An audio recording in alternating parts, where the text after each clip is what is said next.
भक्तों, भगवान राम के बाल्यकाल के एक प्रेरक प्रसंग का व्याख्यान हम कर रहे हैं। ये बात उस समय की है जब कई वर्षों पुरानी स्मृति कोश में चली गई।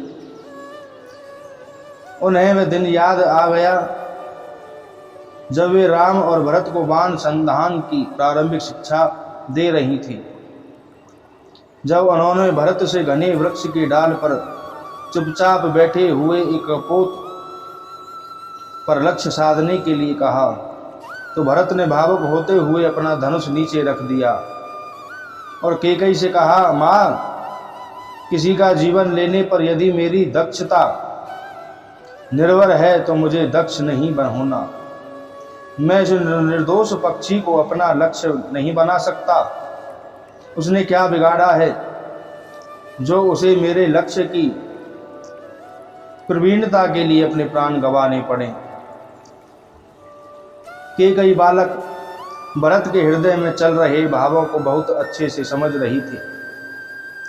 ये बालक बिल्कुल यथा नाम तथा गुण ही है,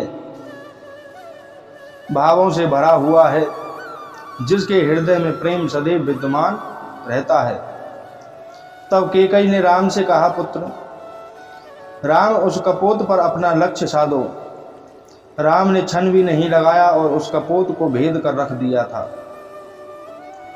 राम के सधे हुए निशाने से प्रसन्न कैकेयी ने राम से पूछा था, पुत्र तुमने उचित और अनुचित का विचार नहीं किया?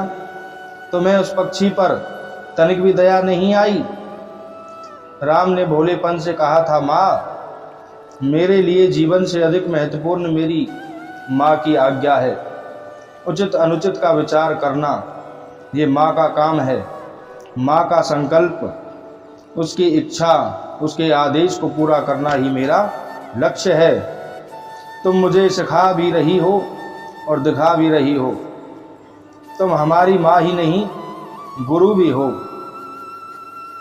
यह किसी भी पुत्र का, शिष्य का कर्तव्य होता है कि वह अपने गुरु, अपनी माँ के दिखाए और सिखाए मार्ग पर निर्विकार निर्भीकता के साथ आगे बढ़े। अन्यथा गुरु का सिखाना और दिखाना सब व्यर्थ हो जाएगा।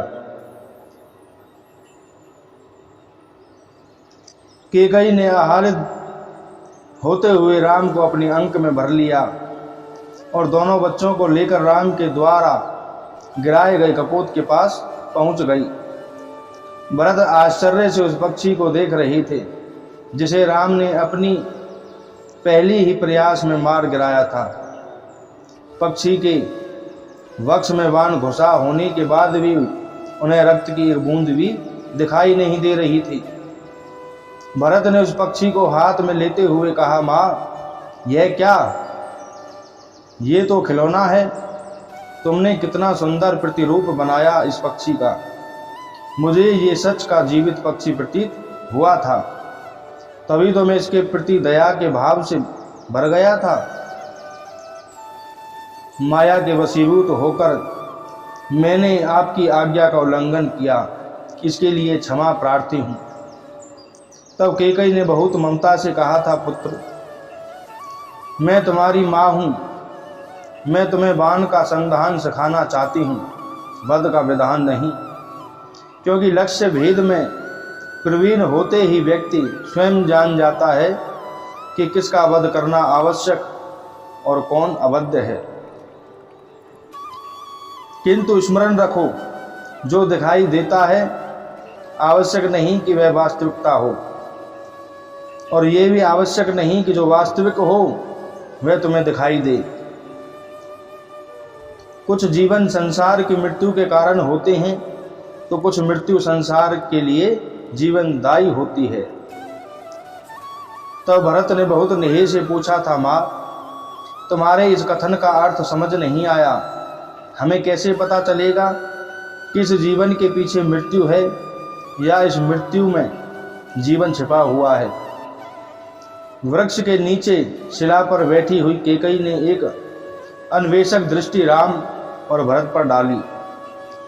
उन्होंने देखा कि दोनों बच्चे धरती पर बैठे हुए बहुत धैर्य से उसके उत्तर की प्रतीक्षा कर रहे हैं। धैर्य विश्वास चित्त का प्रमाण होता है और अधीरता अविश्वासी चित्त की चेतना है।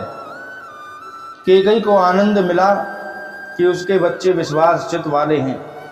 उन्होंने बताया था, असार में से सार को ढूंढना और सार में से असार को अलग कर देना ही संसार है।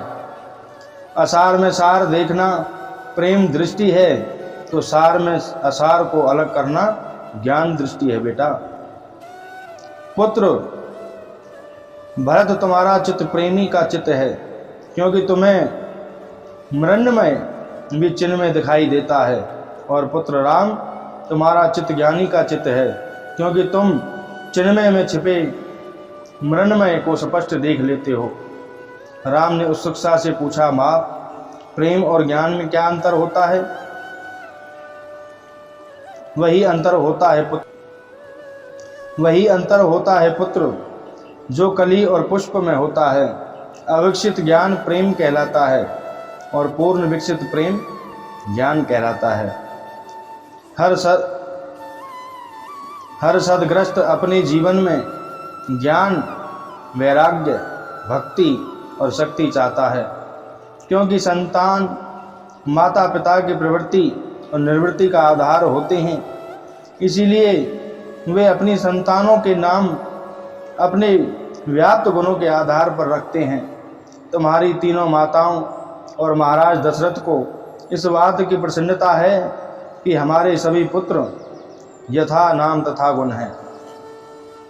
भरत और राम, तुम सभी भाइयों में श्रेष्ठ हैं, ज्ञान स्वरूप हैं, क्योंकि उसमें शक्ति, भक्ति, वैराग्य सभी के सुसंचालन की क्षमता है।